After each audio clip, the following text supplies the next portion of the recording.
샬롬 전래동화 12번째 흥부와 놀부. 옛날 한 옛날 흥부와 놀부 형제가 살았습니다.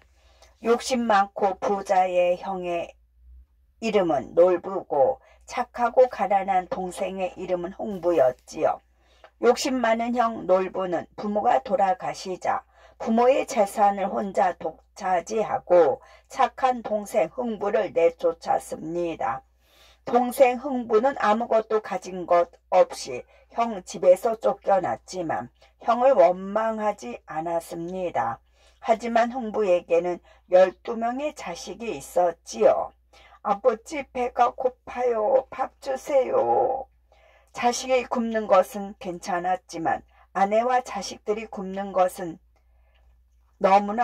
자신이 굶는 것은 괜찮았지만 아내와 자식들이 굶는 것은 너무나 괴로운 일이었지요.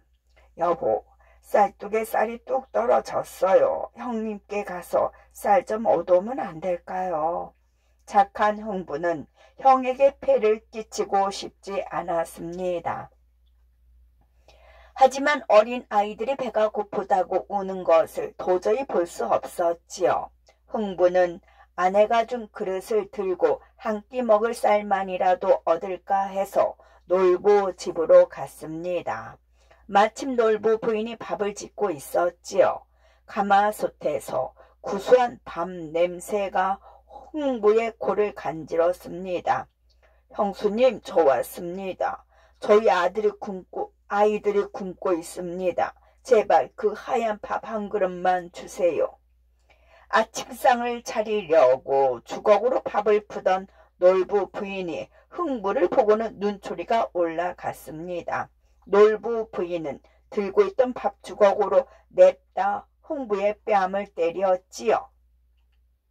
어디 아침부터 우리 밥을 탔네. 에이, 이거나 먹어라. 그런데 자신의 뺨에 붙은 밥알을 떼 먹으며 흥부가 이렇게 말하는 게 아니겠어요. 아이고, 형수님 고맙습니다. 이쪽 뺨도 한 대 더 때려주세요. 이왕이면 밥알을 많이 붙여서요. 놀부 부인은 기가 막혀서 흥부를 당장 쫓아냈습니다. 집으로 돌아오는 길에 흥부는 그만 눈물을 흘렸죠. 빈손으로 돌아온 것을 알면 모두 실망할 텐데 어쩌나. 빈 그릇을 들고 힘없이 집으로 돌아온 흥부는 집 앞마당에서 제비 새끼를 발견했습니다. 제비 둥지에서 떨어진 제비 새끼의 다리 한쪽이 부러져 있었죠. 불쌍한 제비야, 얼마나 아팠느냐. 그때 흥분의 모든 식구가 돌아온 아버지를 보고 달려 나왔습니다. 먹을 게 있는 줄 알고 반가워하던 가족은 흥부 손에 들린 다친 제비를 보고 실망하였지요. 하지만 곧 모두 힘을 합쳐 제비를 치료하고 새끼 제비를 둥지에 다시 올려주었습니다. 어느새 시간은 흘러 겨울이 다가왔습니다. 따뜻한 지방에서만 생활하는 제비는 추운 겨울을 피해 따뜻한 남쪽 나라로 떠나야 했지요. 흥분의 가족은 제비 가족과의 이별이 매우 아쉬웠습니다. 그런데 제비 가족도 마찬가지였나 보지요. 제비도 흥분의 가족과의 이별이 아쉬운 듯 흥분의 집 지붕 위를 빙글빙글 돌다 가는 다른 새들을 따라 떠났습니다. 추운 겨울이 지나고 봄이 다가왔지요. 제비도 다시 찾아왔습니다. 그런데 돌아온 제비가 박씨를 물고 왔습니다. 얘들아, 제비가 물고 온 박씨를 심자구나. 가을이 되면 이 박을 따서 맛있는 음식을 해 먹자꾸나. 아이들과 흥부는 제비가 물고 온 박씨를 정성스레 심었습니다. 어느덧 흥분의 지붕에는 탐스러운 박이 주렁주렁 달렸습니다. 영차, 영차. 흥분의 가족은 커다란 박을 따서 열심히 갈랐습니다. 펑! 놀랍게도 첫째 박에서는 쌀이 계속 쏟아졌습니다. 여보, 쌀 좀 봐요. 아이들에게 쌀밥을 해줄 수 있겠어요? 이 정도면 평생을 먹고 살 수 있겠어. 흥부와 흥부 부인은 얼싸안고 기뻐했습니다. 이번엔 둘째 박을 쪼갰습니다. 둘째 박에서는 온갖 보석과 돈이 나왔습니다. 흥부와 가족들은 놀라서 눈이 둥그레졌습니다. 태어나서 이렇게 많은 돈은 처음 봐요. 이젠 우리 부자다. 흥분의 아이들은 신이 나서 소리쳤지요. 이 정도면 우리 동네 사람들이 다 배불리 먹을 수 있겠어요. 그렇고 말고. 흥부와 흥부 아내는 놀란 가슴을 부여안 잡고 셋째 박을 갈랐습니다. 셋째 박에서는 건장한 하인들이 우르르 나왔습니다. 시켜만 주십시오. 뭐든 다 하겠습니다. 흥분의 식구들은 좋아서 덩실덩실 춤을 추었습니다. 그래서 흥부는 순식간에 고을에서 제일 가는 부자가 되었지요. 이 소식은 욕심 많은 놀부의 귀에까지 들어갔습니다. 농부는 동생 흥부가 부자가 되었다는 소식을 듣고 너무 배가 아파 잠을 이룰 수가 없지요. 조금 더 아이고 잘 좀 찾아봐요. 조금 더 아이고 잘 좀 찾아봐요.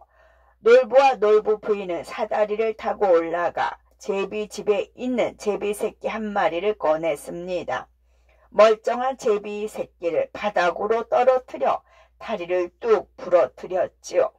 아이고 제비야, 어쩌다가 다리가 이렇게 뚝 부러졌느냐.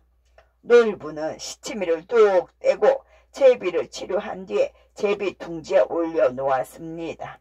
제비야, 어서 날아가서 금은보화가 가득 든 박씨를 내게도 물어다 주거라.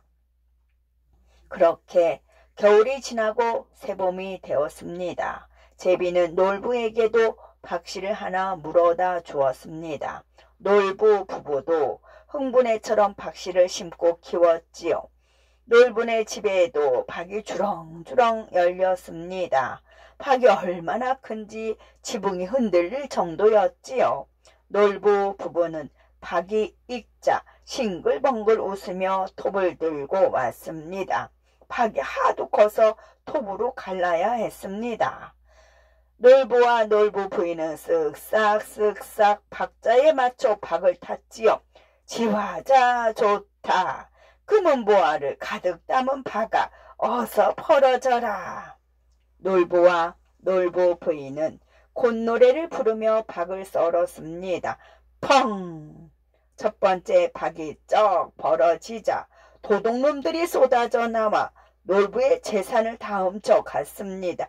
아이고, 이게 무슨 날벼락이오. 놀부 부인은 주저앉아서 엉엉 울었습니다. 여보, 괜찮아요. 우린 박이 2개나 더 있지 않소.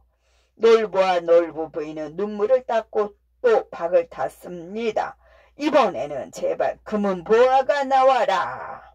두 사람은 이제 자신들도 흥부처럼 부자가 된다고 생각하고 두 번째 박을 열심히 갈랐습니다. 펑! 그런데 이게 웬일입니까?